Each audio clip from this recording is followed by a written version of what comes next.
అనుక్షణం ప్రజల పక్షం N95 news కి స్వాగతం. ముందుగా హెడ్లైన్స్.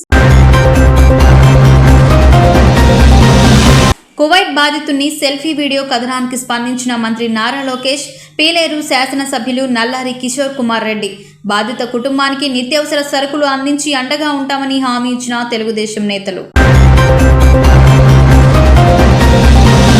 మదనపల్లి టమాటా మార్కెట్ యార్డ్లో నెలకొన్న సమస్యల పరిష్కారం కోసం బండి యజమానులు రైతులతో సమావేశం నిర్వహించిన ఎమ్మెల్యే షాజహాన్ బాషా, మార్కెట్ కమిటీ అధికారులు.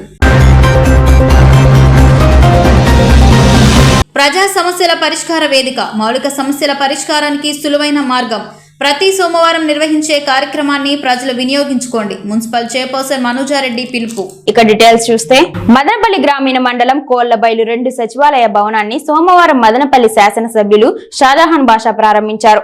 మదనపల్లి మండల పరిషత్ ఉపాధ్యక్షురాలు తాజ్, తెలుగుదేశం నాయకులు శ్రీనివాసులు నాయుడు, పురుషోత్తం రెడ్డి రాయల్ ఆధ్వర్యంలో నిర్వహించిన కార్యక్రమంలో ఎమ్మెల్యే షాజహాన్ బాషా పాల్గొన్నారు. సచివాలయ భవనాన్ని ప్రారంభించిన అనంతరం రూరల్ హెల్త్ క్లినిక్ ను ఎమ్మెల్యే మీడియాతో మాట్లాడుతూ సమస్యలు చెప్పుకునేందుకు సచివాలయాలకు వచ్చే ప్రజల పట్ల సచివాలయ సిబ్బంది నిస్వార్థంగా పనిచేయాలని, ప్రజలను గౌరవించి వారి సమస్యల పరిష్కారానికి చొరవ చూపాలని సూచించారు.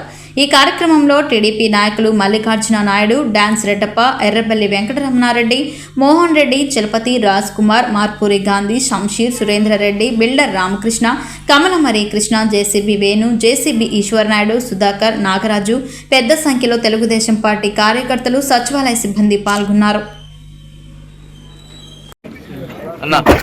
ఈరోజు మా నాయకులు, తెలుగుదేశం పార్టీ నాయకులు సీనన్న, మోహన్ రెడ్డి అన్న, రమేష్ అన్న, మా రెడ్డి, వంశెట్టి పురుషోత్తము, రాజు, ఫుట్టు సచివాలయం ఈరోజు ప్రారంభోత్సవానికి సంబంధిత మన వైస్ ఎంపీపీ గారు, అధికారులు, నాయకులు అందరూ రావడం జరిగింది. ప్రజలు కూడా పెద్ద ఎత్తున వచ్చారు. ఇది ఏదైతే ఈరోజు ఈ సచివాలయాలు ఉన్నాయో, సచివాలయాల వల్ల ప్రజలకు అడ్మినిస్ట్రేషన్ ఇంకా దగ్గర కావాలా, పూర్తిగా ఆదుకోవాలా, పూర్తిగా ప్రజలకు ఇది అనుసంధానం కావాలి. కాకపోతే అడ్మినిస్ట్రేషన్ లోపాల వలన గత ప్రభుత్వం చేసిన తప్పులు, భూ కబ్జాలకి సర్వేలు చేసి ఎక్కడెక్కడ భూమి ఖాళీలు ఉండే అవన్నీ దానికి మాత్రమే వాడినారు. కానీ సచివాలయాలతో ప్రజలకు, ప్రజా వ్యవస్థకు ఉన్న పాలక వ్యవస్థకు అనుసంధానం చేయలేదు. దానికి ఇప్పుడు పూర్తిగా బాధ్యత తీసుకుని అధికారులకు అంతకు అదే తరహాలో పనిచేయాలని చెప్పడం జరిగింది. తప్పకుండా ప్రజా సంక్షేమం కోసం, ప్రజా గ్రీవెన్స్ల కోసం, ప్రజా అవసరాల కోసం సచివాలయాలు పనిచేస్తే అదే విధంగా ఈ హాస్పిటల్ ఏదైతే పిహెచ్సి హాస్పిటల్ ఉంది, ఇది పూర్తిగా ప్రజలకు 9 నుంచి సాయంత్రం 5 గంటల వరకు పూర్తి ప్రజా సౌకర్యం కోసం అందుబాటులో ఉంటుందని తెలియజేస్తూ సద్వినియోగం చేసుకోవాలా. మదనపల్లి కాన్స్టిట్యున్సీలో ఉన్న సచివాలయాలన్నీ సకాలంలో పనిచేయాలా, బాధ్యతగా ఉండాలా, కరప్షన్కి దూరం ఉండాలా. ఇది కాన్సెప్ట్. భద్రంగా ఉండాలని చెప్పి దయచేసి కోరుతున్నాను. కువైట్ బాధితుని సెల్ఫీ వీడియో కథనానికి స్పందించిన మంత్రి నారా లోకేష్, పీలేరు శాసనసభ్యులు నల్లారి కిషోర్ కుమార్ రెడ్డి. వాల్మీకిపురం మండలం చింతపర్తి గ్రామం బీసీ కాలనీలో నివసించే శివ బ్రతుకు తెరువు కోసం కోయిట్ వెళ్లి నానా ఇబ్బందులు పడుతున్న సెల్ఫీ వీడియో సామాజిక మాధ్యమాలలో చూసిన మంత్రి నారా లోకేష్, పీలేరు శాసనసభ్యులు నల్లారి కిషోర్ కుమార్ రెడ్డి స్పందించిన నాయకుల ఆదేశాలతో బాధితుని గ్రామ సర్పంచ్ మహితా శేషాద్రి రెడ్డి, టీడీపీ నాయకులు కలిసి వారి ఇంటి దగ్గరికి వెళ్లి శివ భార్య పిల్లలను ఓదార్చి వారికి ధైర్యం నింపి వారికి నిత్యావసర వస్తువులు అందజేయడం జరిగింది. బాధితుడు శివను తన గ్రామానికి రప్పించడానికి ప్రభుత్వం చర్యలు చేపట్టినట్లు తెలిపారు. మంత్రి నారా లోకేష్, ఎమ్మెల్యే కిషోర్ కుమార్ రెడ్డి బాధితుడు శివ స్వగృహానికి చేరుకుని ఇబ్బందుల్లో ఉన్న కుటుంబానికి తగిన ఆర్థిక సాయం చేస్తూ ప్రభుత్వం తరఫున అన్ని విధాలుగా ఆదుకుంటానని హామీ ఇవ్వనున్నట్లు తెలిపారు. అన్నిటికీ మేత చూసుకోవాలి. చెట్లు వచ్చేసి 2 కిలోమీటర్లు ఉన్నాయి సార్. ఆవిడికి నీళ్ళు ఎత్తుకుపోయి పోయాలా, క్యాన్లతో నీళ్లు మోసుకొని పోవాలా. ఈ జనరేటర్లు ఒకటంటే ఒకటి పని చేయడం లేదు. వాళ్ళకి చెప్తే వాళ్ళు కనీసం పట్టించుకోవడం లేదు. మొన్న మోటార్ చెడిపోతే మోటార్ కూడా కనీసము రిపేర్ చేయించుకొస్తానని ఎత్తుకుపోయినాడు. ఇంతవరకు తేలేదు సార్. నీళ్ళు క్యాన్లు మోస్తానన్న రోజు ఒక మోటార్ పని చేస్తుంది, చెప్పినా కూడా వాళ్ళు చెవుల్లోకి వేసుకోవడం లేదు. చూడండి ఈ పావురాలు, ఈ బాతులు, వీటికన్నిటికీ నీళ్లు పొద్దున్నే నుంచి మోయాలా. అన్నీ చేయలేదు సార్. నేను ఒకటే నా వల్ల కావడం లేదు. ఎండకి సుస్థి అయిపోతుంది. ఇక్కడ పట్టించుకునే వాళ్ళు లేరు. ఇప్పుడు ఆయన వచ్చి 3 రోజులు అవుతుంది సార్. కనీసం నువ్వు తిన్నావా చచ్చినావా అని ఫోన్ కూడా చేయడం లేదు. ఈడ నాకు ఈ పక్క పాములు తేళ్ళు ఎక్కువ ఉన్నాయి సార్. నేను చచ్చిపోయినా కూడా అడిగేవాడు లేదు సార్. ఈడ నా పరిస్థితి ఇట్లుండదు. నాకు దయచేసి ఎవరైనా సాయం చేయండి సార్. ఈ ఎడారి నుంచి నన్ను బయట వేసేయండి. ఇంటికి వచ్చేస్తాను. ఈడున్నానంటే చచ్చిపోతాను సార్. ఇంక 2 రోజులు ఉంటే చచ్చిపోతాను. నా వల్ల కావడం లేదు సార్. చూడండి చుట్టుకారము ఒక చెట్టు లేదు, చామ లేదు, ఒక మనిషి మాట్లాడేవాడు కూడా లేడు సార్. ఈడ నాకు కనీసం మాట్లాడించేవాడు లేడు. తిన్నావా చచ్చినావా ఏంపా ఎట్లుండదు అని అడిగేవాడు లేదు సార్. నాకు నా బిడ్డలు గుర్తొస్తున్నారు. నేను బతకలేను సార్. ఈడ దయచేసి ఎవరైనా నన్ను సాయం చేయండి. ఈ కోవిడ్ నుంచి నన్ను బయటపడేయండి సార్. ఏమని చెప్పినా కూడా ఏజెంట్ కూడా కానీ నా మాట వినడం లేదు సార్. డబ్బులు కట్టు అంటున్నారు. నా కాడ అంత డబ్బులు లేదు. ఏం చేసేది సార్? నేను కూలి చేసుకుంటేనే పని జరుగుతుంది. ఏదో ఇక్కడ నాకు చెప్పిండే పని వచ్చేసి వేరే, ఇక్కడ చేపిస్తుండే పనులు వేరే. ఎవరికి అడిగినా నాకు పట్టించుకోవడం లేదు సార్. నా వల్ల కావడం లేదు. ఎవరైనా దయచేసి నన్ను గడ్డకైంది సార్. మీ కాళ్ళు పట్టుకుంటాను. లేదంటే ఇంకొక రోజు 2 రోజులు చూసి నేను ఆత్మహత్య చేసుకోవాల్సిందే సార్. నా వల్ల కావడం లేదు. మీకు ఎవరికన్నా కానీ దయ ఉంటే నా పైన కొద్దిగా దయ చూపించండి. ఎందుకంటే ఇంటికి వచ్చి కూలో నాలో చేసుకునైనా బతుకుతా, కానీ ఇక్కడికైతే బతకలేను. నా వల్ల కావడం లేదు సార్. 10 నుంచి సాయంత్రం దాకా ఒకటే పని ఉంటుంది. నా వల్ల కావడం లేదు. కనీసం ఇక్కడ మాట్లాడించేవాడు కూడా లేడు సార్. నా కర్మ వద్దు. ఇక్కడ నేను ఎంత బాధపడతానంటే అంత బాధపడతాను. మా భార్యకి ఫోన్ చేసి చెప్తే నాకా డబ్బు లేదబ్బా, నేనేం చేసేది, నేను ఎక్కడి నుంచి తీసుకురావాలి అందంటుంది. ఇంకా నేను ఇక్కడ బతకలేను సార్. నా వల్ల కావడం లేదు. దయచేసి నాకు మీద ఎవరైనా దయ చూపించండి సార్. చూడండి ఇక్కడ ఇసుక తుఫాను వస్తుంది సార్. ఆ రోజు వాళ్ళకి చెప్పినా కూడా వాళ్ళు రారు. ఇసుక తుఫాను ఉంటే రారు వాళ్ళు. ఈడ మేత వేయాలా, నీళ్లు పెట్టాలా. మనిషి చచ్చిపోయినా వాళ్ళకి బాధ లేదు. వీటన్నిటికీ మేత పెట్టాలా, నీళ్లు పెట్టాలి, అన్నీ చూసుకోవాలి సార్. కాబట్టి ఎవరైనా దయచేసి నా బాధ అర్థం చేసుకోండి. చెప్తే ఇమీడియట్లీ నేను ఫోన్ చేసి వీడియో కాల్లో ఆయన మాట్లాడాను. ఆయన అన్నీ నాకు అక్కడ జరిగే విషయాలన్నీ చూపెట్టారు. ఆ విషయాలన్నీ మేము అది రికార్డ్ చేసి దాన్ని సోషల్ మీడియాలో మా ఐటీడీపీ గ్రూప్లో పెడితే అది లోకేష్ గారికి చేరే విధంగా చేస్తానండి. ఈరోజు కూడా వాళ్ళ ఇంటికాడికి పోయేసి మా లోకల్ ఎమ్మెల్యే కిషోర్ కుమార్ రెడ్డి గారి ఆదేశాల మేరకు టమోటా రైతులు ఎదుర్కొంటున్న సమస్యలపై మదనపల్లె శాసనసభ్యుడు షాజహాన్ బాషా రైతులు, మండీ యజమానులు, వ్యాపారస్తులతో నేడు సమావేశం ఏర్పాటు చేయడం జరిగింది. ఈ సందర్భంగా ఆయన మాట్లాడుతూ టమాటా మార్కెట్ నందు ట్రాఫిక్ సమస్య అధికంగా ఉండడం వల్ల రైతులు తాము పండించిన పంటను వేలంపాట సమయానికి తీసుకురాలేకపోతున్నారని అన్నారు. దీనికి అధికారులకు ఇచ్చిన సూచనల మేరకు మండీ యజమానులు వ్యవహరించాలని, టమాటా క్రేట్లు గతంలో 2 వరుసలు పేర్చారని, దానికి బదులుగా 3 వరుసలు పెడితే ట్రాఫిక్ సమస్యను కొంతమేర తీర్చవచ్చని, అదేవిధంగా జాక్పాట్ విధానంపై కమిషన్, గ్రేట్ల బాడుగా తదితర అంశాలపై చర్చించారు. రైతులకు విశ్రాంతి గదులు ఏర్పాటు చేయాలని సూచించారు. రైతులు కూడా మంచి సరుకు మార్కెట్కు తీసుకువచ్చి వ్యాపారస్తులకు సహకరించాలని కోరారు. ముఖ్యమంత్రి చంద్రబాబు నాయుడు టమాటా మార్కెట్ యార్డుల నందు మరెన్నో అభివృద్ధి కార్యక్రమాలు చేపట్టి రైతులకు అందుబాటులో తీసుకురావడం జరుగుతుందని హామీ ఇచ్చారు. ఈ కార్యక్రమంలో తెలుగుదేశం మైనార్టీ నాయకులు SA Mastan, market committee secretary, మండీ యజమానులు సురేంద్ర, వీరభద్రారెడ్డి, భావాజాన్, మాలిక్, వర్మ, తెలుగుదేశం నాయకులు GV Naidu, Shamsher, Badri, JCB Eshwar Naidu, JCB Venu, Kamalamari, Krishna, Ramesh Rayal పెద్ద సంఖ్యలో తెలుగుదేశం పార్టీ కార్యకర్తలు, రైతులు పాల్గొన్నారు. చాలా బాధాకరం. ఒక బాధ్యత కలిగిన వ్యక్తి గవర్నమెంట్లో కీలక పాత్ర పోషించారు. గత గవర్నమెంట్లు ఇంత స్థాయి కలిగిన మనిషి, చదువుకున్న మనిషి, ఒక ఆడిటర్గా ఉన్నారు. ఆయన ఇక్కడ ప్రజల పాత్రికేయుల పైన దాడి చేసి మళ్ళా ఈరోజు కూడా ఆయన రుజువు చేస్తున్నారు. అరాచకం ఇంకా మా రక్తంలో నుంచి పోలేదు. గత 5 సంవత్సరాలు చేసినాం, ఇప్పుడు కూడా చేస్తాం, ముందు కూడా చేస్తామని చెప్పి. ఇది మంచి నినాదం కాదు. ఇది ప్రజా వ్యతిరేక నినాదం, ప్రజాస్వామ్యం వ్యతిరేక నినాదం. ఎటువంటి దానికి మేమంతా ఇప్పుడు ప్రజలు దీన్ని స్వాగతం పలుకరు. ఆ క్రమంగానే ఈరోజు మీరు చిత్తుగా ఓడిపోయారు. మీరు ఎక్కడ కూడా కానీ మీకు నెల్లూరులో కూడా మీరు భోజనాలు పెడతాము, బట్టలు ఇస్తాం, అది ఇస్తాం రాండి అంటే కూడా ప్రజలు రాలేదు. చేసుకోండి, మా మీద తక్షణం ఒక మీటింగ్ పెట్టి మాట్లాడండి అని చెప్పి రైతులు చేసిన విన్నపం మేరకు తక్షణం ఈరోజు మీటింగ్ పెట్టడం జరిగింది.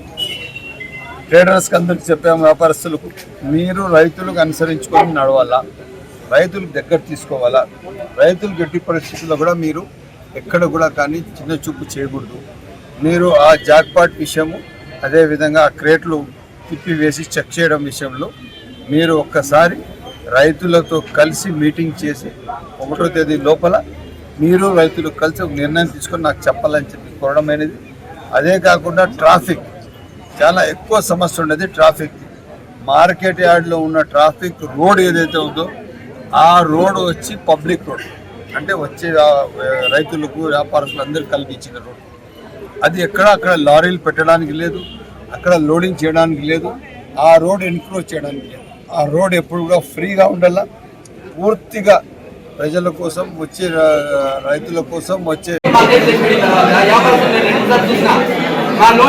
లోడింగ్ కాలేదు, మీరు వెయిట్ చేయండి, మీరు లోడ్ ఒక చోట ఒకటి వేస్తాము, మీరు కట్టుకోండి అని అంటే రైతు వాళ్ళకి ఆ సమస్య ఉంది. 26 కేజీలు పెడుతున్నారు. దాంట్లో నీట్గా తెచ్చిన రైతు చెడిపోతున్నాడు. ఇది మిగతా రైతులు కూడా పెట్టిన దాని వల్ల 25 కేజీలు 24 కేజీలు వస్తారు. వ్యాపారస్తుడు ఇది అవుతున్నారు. దాన్ని బేస్ చేసుకుని ఇప్పుడు 2, 3, 5 అంటున్నారు. మీరు ఎంత చెప్తే దాన్ని ఒకటే ఇవ్వాలంటే పెట్టేదానికి కూడా మేము రెడీగా ఉన్నాము. జాక్పాట్ కాకపోతే పాడిందంలో మళ్ళా తగ్గిస్తా ఉన్నారు. కరెక్ట్ గా పాడుకోండి, కరెక్ట్ గా చేయండి, సరితం చూసుకొని పాడుకోండి, మళ్ళా నక్కునే మాట అనకూడదు. బాడికి ఇస్తా కదా అని అంటారు. 100, 150 చెప్తావు నువ్వు. అన్ని క్రేట్లు మేము రైతులు సమాలించలేము బండలు. దానికన్నా అది కుదరదు. మీరు ఇప్పుడు ఒక రైతు చెప్తున్నారు సరిపోయి వాళ్ళు చెప్తా ఉన్నారు. రైతు కూడా చెప్పేది అట్లే ఉంది. అయినా మేము అన్ని క్రేట్లు సమాలించలేము. ఇప్పుడు నీకు 4 నూతులు కావాలా, 4 నూతులకు నేను ఎన్నిసార్లు రావాలా? 7 కావులు ఉండి నేను కావులు ఉండి ఆ క్రేట్లు మండీలు పెద్ద క్రేట్లు పేర్చడానికి పెడతారు, పనులు ఇచ్చే క్రేట్లు మళ్ళీ వ్యాపార క్రేట్లు మళ్ళా చిన్నవే మామూలుగా. అందుకనే మీరు ఏ క్రేట్లు తెచ్చేస్తే ఆ క్రేట్లు పెట్టడానికి మేము కూడా రెడీగా ఉన్నాము. సమస్య కాదండి.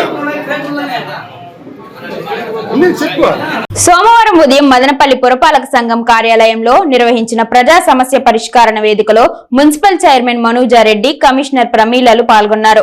ప్రజలు అధికారులను కలిసి వారికున్న సమస్యలపై అర్జీ ఇచ్చారు. వెంటనే అధికారులతో మాట్లాడి సమస్యలను పరిష్కరించేందుకు మున్సిపల్ చైర్మన్ అధికారులను ఆదేశించారు.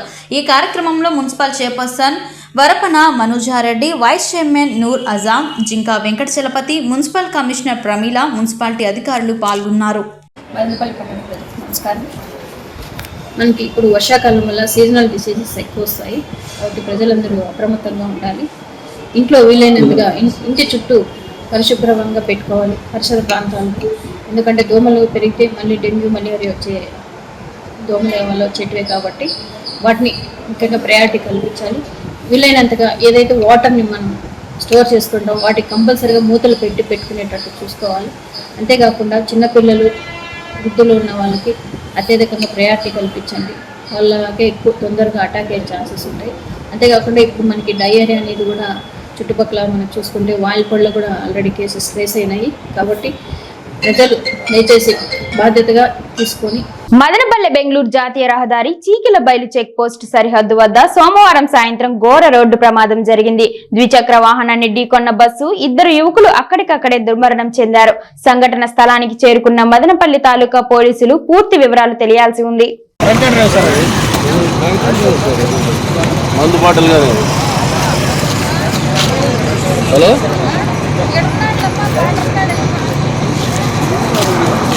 తెలుగుదేశం ప్రభుత్వం ఏర్పాటు అయిన వెంటనే ముఖ్యమంత్రి చంద్రబాబు నాయుడు ప్రజా సమస్యల పరిష్కార వేదికను ప్రారంభించి తమ కాలనీలో నెలకొన్న సమస్యలను పరిష్కరించేందుకు అధికారులు విధిగా ప్రజా సమస్యల పరిష్కార వేదికను నిర్వహించి సామాన్య ప్రజలు ఎదుర్కొంటున్న సమస్యలను తక్షణ పరిష్కరించే దిశగా చర్యలు చేపట్టాలని మదనపల్లి ఎమ్మెల్యే షాజహాన్ బాషా పిలుపునిచ్చారు. సోమవారం ప్రజా సమస్యల పరిశీలన కోసం మదనపల్లె ఎమ్మెల్యే నివాసంలో నిర్వహించిన కార్యక్రమంలో ఎమ్మెల్యేకి వినతులు అందించేందుకు పెద్ద సంఖ్యలో ప్రజలు తరలివచ్చారు. కాలనీ ఇళ్ల నిర్మాణం, పెన్షన్ల సమస్యలు, మౌలిక వసతుల కల్పన కోసం ఎక్కువగా ఎమ్మెల్యే వద్దకు వస్తున్నట్లు తెలుస్తోంది. తాగునీటి సమస్యలు, భూ కబ్జాలకు గురైన నిరుపేదలు అధికారులు చుట్టూ వీసుకుపోయి గత 5 ఏళ్ల వైసీపీ పాలనలో తమ సమస్యలకు పరిష్కారం దొరకకపోవడంతో కొత్త ప్రభుత్వంలో తమ సమస్యలను పరిష్కరించుకునేందుకు స్థానిక శాసనసభ్యులు షాజహాన్ బాషా వద్దకు పెద్ద ఎత్తున ప్రజలు వినతులు సమర్పిస్తున్నారు. ప్రభుత్వ స్థలాలను అక్రమంగా కబ్జాలు చేసి నిర్మాణాలు చేపట్టడంపై మదనపల్లె తహసీల్దార్ రమాదేవి, ఎమ్మెల్యే షాజహాన్ బాషా చర్చించారు. సమస్యల పరిష్కారం కోసం పోలీస్, రెవెన్యూ, మున్సిపల్, సచివాలయ అధికారులను ప్రజా సమస్యల చిత్తశుద్ధితో పనిచేయాలని ఎమ్మెల్యే సూచించారు.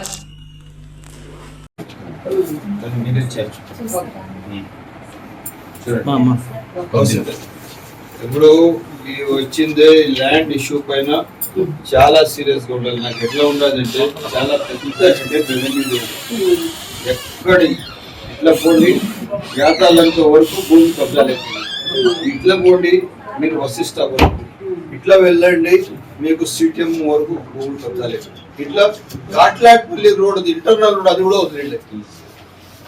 అర్థం మీద ఎక్కడ భూమి దొరికితే అక్కడ కబ్జాలు ఉంటాయి. సో దీనికి మనం సపరేట్ ఒక సెల్, మానిటరింగ్ సెల్ కానీ లేదంటే ఒక సపరేట్ సెల్ వెళ్ళాలి. సపరేట్ సెల్ వేసింది ఎవరైనా కానీ భూమి ఎక్కడైనా కబ్జా అయిందంటే తక్షణం వాళ్ళ పైన క్రిమినల్ కేసు, వాళ్ళ పని అదే, వేరే పని ఉండకూడదు.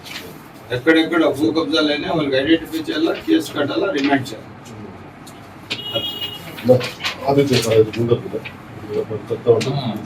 వాళ్ళు నిన్న ఒక 6 ఎకరాలు ఎండోమెంట్ ల్యాండ్ వచ్చి మనము దీని దగ్గర సర్వే చేసిన సర్వే గారు వెళ్ళి ఆ వేదా స్కూల్ వాళ్ళు దాదాపు 15 కుంటలు కబ్జా చేసినారు. తక్షణం దాని నోటీస్ గిటీస్ ఇవ్వద్దండి, ఒకేసారి చేసి పెట్టి డెమాలిషన్ అంతే. అనుక్షణం ప్రజల పక్షం N95 న్యూస్ ఇంతటితో సమాప్తం. తిరిగి రేపటి బులెటిన్ లో మళ్ళీ కలుసుకుందాం. అంతవరకు సెలవు, నమస్కారం.